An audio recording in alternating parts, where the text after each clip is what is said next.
आम इंतखाबात कब होंगे? इलेक्शन कमीशन की अहम बैठक। Chief election commissioner Sikandar Sultan Raja की ज़ेर सदारत इजलास आज होगा।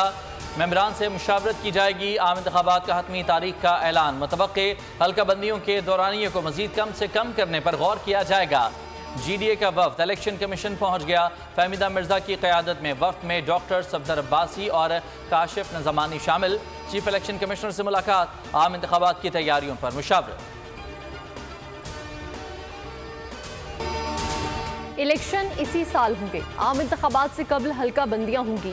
निगरान वज़ीर दाखिला सरफराज बुगटी की मीडिया से गुफ्तगू। कहते हैं कि इलेक्शन में 2-4 माह के इल्तिवा को ताख़ीर नहीं समझता। मुल्क की सालमियत पर होने वाले हमलों का मुकाबला करेंगे। हमले हमारे हौसलों को पस्त नहीं कर सकते। चीनी और आटे की स्मगलिंग पर तमाम फोर्सेस को पाबंद किया है। इसको रोका जाएगा।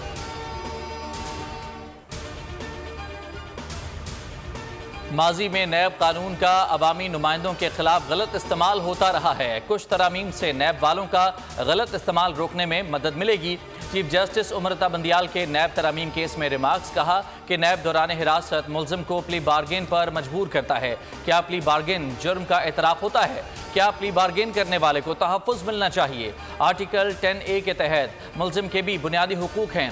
जस्टिस मंसूर अली शाह ने कहा, जोर लगा लगा कर थक गए। नैब तरामीम में गलती निकले लेकिन नहीं मिल रही। पार्लियामेंटेरियन अवाम का अमीन होता है। सबसे बड़ी खिलाफ वर्जी तो यह है कि कैसे एक शख्स अपनी मर्जी से पार्लियामेंट छोड़कर चला गया। पार्लियामेंट का फोरम मौजूद था, कैसे अपने हल्के की नुमाइंदगी छोड़ दी। मुल्क में पार्लिमानी जमहूरी निज़ाम राइज है, इसे चलने दें। जस्टिस एजाजुल एहसन ने इस्तफसार किया, क्या जो नैब का मुल्जिम है वो कानून बनाएगा? क्या नैब का मुल्जिम कानून बनाकर बताएगा कि उसके खिलाफ कार्रवाई कैसे रेगुलेट हो? नई नैब तरामीम के बाद क्या प्ली बार्गेनिंग की वसूल रकम भी वापस करना होगी? तरामीम से किस किस को फायदा पहुंचा, नैब ने सुप्रीम कोर्ट को बता दिया। तफसीलात भी पेश कर दी। रिपोर्ट के मुताबिक रवा साल 30 अगस्त तक 12 रेफरेंस नैब अदालतों से मुंतकिल हुए। तरामीम से फायदा उठाने वालों में आसिफ जरदारी और शाहिद खाकान शामिल हैं। खुर्शीद अनवर, मंजूर काका और अनवर मजीद के नैब मुकदमात मुंतकिल हुए। आसिफ जरदारी के खिलाफ पाक लेन रेफरेंस तरामीम के बाद वापस कर दिया। मजमूई तौर पर 22 मुकदमात एहतसाब अदालतों से वापस हुए। 25 केसेस दीगर फोरम्स को मुंतकिल कर दिए गए। पेट्रोलियम मसनूआत की कीमतें बढ़ा दी गईं। पेट्रोल 14 रुपये 91 पैसे इजाफे के बाद 305 रुपये 36 पैसे फी लीटर हो गया।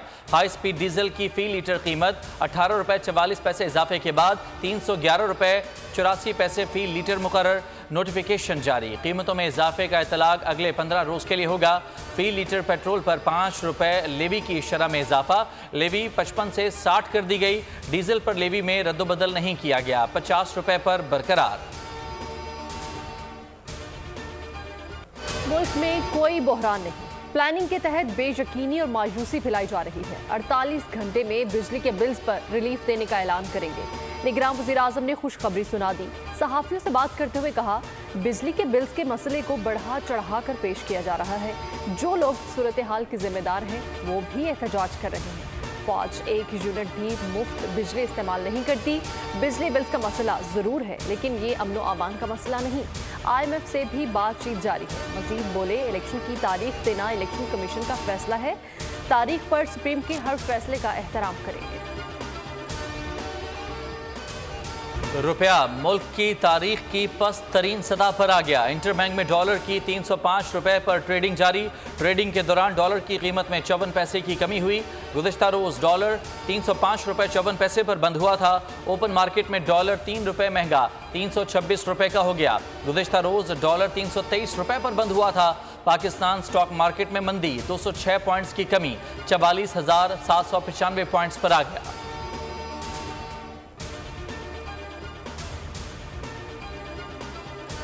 तोशाखाना फैसले के खिलाफ अपील वापस लेने की दरख्वास्त पर समाअत। मरकजी अपील 13 सितंबर को समाअत के लिए मुकर्रर करने का हुक्म। इस्लामाबाद हाई कोर्ट के चीफ जस्टिस आमिर फारूक ने इलेक्शन कमीशन ने 2022 में चेयरमैन PTI के खिलाफ फैसला सुनाया। रिमार्क्स दिए, आपने अपील वापस लेने की दूसरी दरख्वास्त दायर की। छुट्टियों के फौरी बाद मरकजी केस ही मुकर्रर कर देते हैं।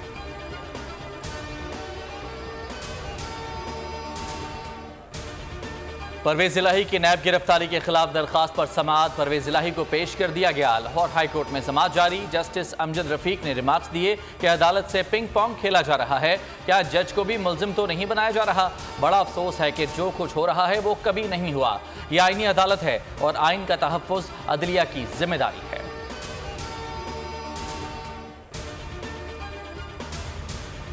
इस्लामाबाद की इंसदादी दहशतगर्दी अदालत ने शाह महमूद कुरैशी की थाना खन्ना के दर्ज मुकदमात में अबूरी जमानत खारिज कर दी। अदालत के जज अबुल हसनात जुल्करनैन ने महफूज फैसला सुना दिया। अदालत ने शाह महमूद कुरैशी की अदम मौजूदगी के बायस दोनों मुकदमात में जमानत खारिज की। वकील ने हाजिरी से इस्तिस्ना और शाह महमूद कुरैशी की तलबी की दरखास्तें दायर की। दरियाए सतलुज में गंडा सिंह के मकाम पर दरमियाने दर्जे का सैलाब। पानी की सतह मुसलसल कम होने से दर्जनों देहात का ज़मीनी राब्ता बहाल। स्कूलों से रिलीफ कैंप्स खत्म करके तालीमी सिलसिला बहाल कर दिया। मुल्हिका 1.5 माह से बंद 10 से ज़ायद स्कूल दोबारा खोल दिए गए। मुतासरा अजला में PDMA का रिलीफ ऑपरेशन जारी। गुड्डू बैराज पर पानी की आमद 3 लाख क्यूसेक से ज़ायद रिकॉर्ड की गई।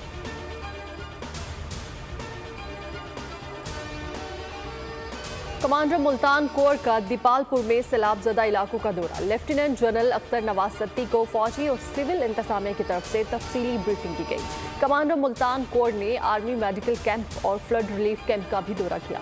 सैलाब मुतासरीन के लिए खिदमात को सराहा।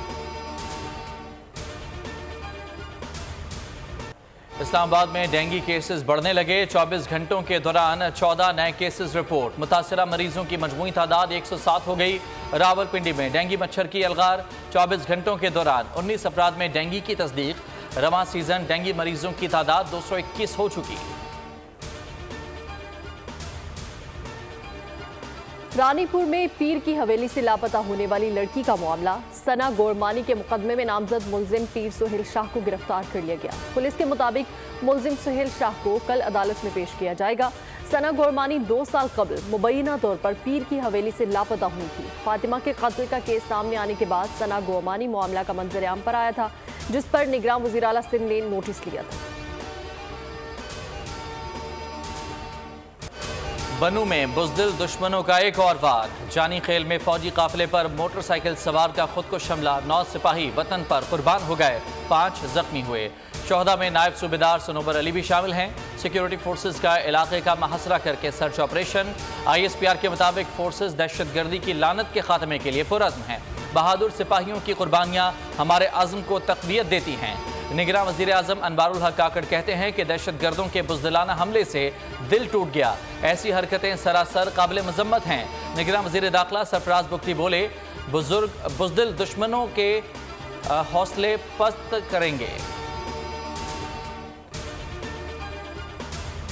पाक फ़िज़ाइया की यौम दिफा की मुनासबत से मुख्तसर दस्तावेजी फिल्म। सितंबर 1965 की जंग की मुनासबत से पाकिस्तान एयरफोर्स के सपूतों की जुर्रत बहादुरी पर फिल्म जारी। फिल्म में 1 सितंबर 1965 के दिन होने वाले फ़िज़ाई मार्के का अहवाल बयान किया गया है। शेर कश्मीर अली शाह गिलानी की दूसरी बरसी आज अकीदत और एहतराम से मनाई जा रही है। बरसी के मौके पर मकबूजा वादी में शटर डाउन हड़ताल। भारतीय फौज ने बुजुर्ग कश्मीरी हुर्रियत रहनुमा को 2010 से मुसलसल नज़रबंद कर रखा था। नज़रबंदी के दौरान ही 1 सितंबर 2021 को इंतकाल हो गया था। इंतकाल की खबर का मसाजिद से ऐलान हुआ तो भारतीय फौज ने कश्मीरियों के घर से निकलने पर पाबंदी लगा दी। कर्फ्यू और ब्लैक आउट के हरबे इस्तेमाल किए। ताहम जनाजे में हज़ारों अफराद ने शिरकत की। अली गिलानी मुख्तलिफ अदवार में कश्मीर की कानून साज असम्बली के रुकन भी मुंतखब हुए। 1993 में ऑल पार्टीज हुर्रियत कॉन्फ्रेंस की बुनियाद रखी। वो कश्मीर के पाकिस्तान से इल्हाक के हामी थे। हुकूमत ने अली गिलानी को आला तरीन सिविलियन एजाज़ निशान पाकिस्तान से नवाजा। दुनिया क्रिकेट का हाई वोल्टेज टाकरा कल होगा। पाक भारत एनकाउंटर के लिए मैदान कल श्रीलंका में सजेगा। दोनों टीमें की आज जमकर पालीकेले स्टेडियम में प्रैक्टिस। मौसम रंग में भंग डालने के लिए भी तैयार। सुबह 9 बजे से दोपहर 3 बजे तक तेज बारिश मुतवक्के। मैच पाकिस्तानी वक्त के मुताबिक दोपहर 2:30 बजे शुरू होगा। मार्के के लिए अफगानिस्तान के खिलाफ फातेह पाकिस्तान की प्लेइंग 11 बरकरार रखे जाने का इम्कान।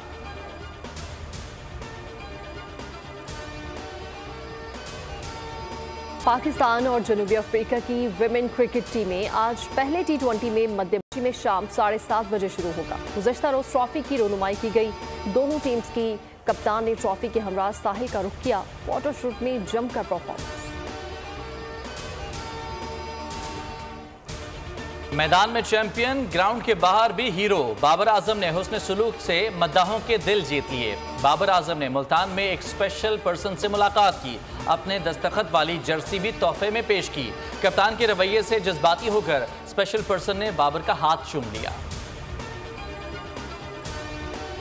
एशिया कप का दूसरा मैच श्रीलंका ने बांग्लादेश को 5 विकेटों से मात दे दी। मेजबान टीम ने 165 रन का हदफ 5 विकेटों के नुकसान पर 39 ओवर्स में मुकम्मल किया। बांग्लादेश की पूरी टीम 43वें ओवर में ही ढेर हो गई। श्रीलंका के मथीशा पाथिराना को 32 रन के एवज 4 विकेटें हासिल करने पर मैच का बेहतरीन खिलाड़ी करार किया गया। शुमाली इलाका जात में स्केटिंग के फरोग का मिशन। मर्दान के मोहम्मद बिलाल ने खंजराब बॉर्डर से इस्लामाबाद तक स्केट पर सफर करके रिकॉर्ड बना लिया। स्केटिंग कोच बने, दुनिया बोल है में मेहमान। कठिन सफर की कहानी सुनाई। मोहम्मद बिलाल अखानजादा इंटरनेशनल लेवल पर स्केटिंग का रिकॉर्ड बनाने के लिए पुरअज़्म हैं। न्यूयॉर्क की फजाओं में अल्लाह अकबर। आज पहली बार लाउड स्पीकर पर जुमे की आज़ान दी जाएगी। मेयर एरिक एडम ने मसाजिद में जुमे की आज़ान लाउड स्पीकर पर देने की इजाज़त दी थी। रमज़ान मुबारक में मगरिब की आज़ान भी लाउड स्पीकर पर दी जा सकेगी। मुस्लिम कम्युनिटी ने फैसले का खैर मकदम किया। फिलिपाइन के दारुल हुकूमत मनीला के 2 मंजिला मकान में आग लगने से 16 अफराद हलाक और 3 जख्मी हो गए। हुकाम के मुताबिक मकान को रिहाइश के साथ कपड़ों की प्रिंटिंग और गोदाम के लिए भी इस्तेमाल किया जाता था। हलाक होने वालों में मकान का मालिक, उसके रिश्तेदार और मुलाजमीन शामिल। आग लगने की वजह मालूम ना हो सकी।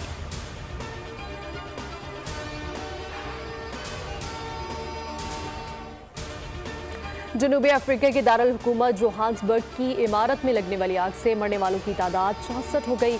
आग पर काबू पा लिया गया। रेस्क्यू ऑपरेशन जारी। मरने वालों की लाशें करीब की गलियों में रखी गई। स्टार फुटबॉलर क्रिस्टियानो रोनाल्डो और सादियो माने सऊदी अरब के रंगों में रंग गए। मैच के दौरान रक्स के अंदाज में जश्न किया। खिलाड़ियों की अरब सकाफती डांस को मद्दाहों ने खूब पसंद किया।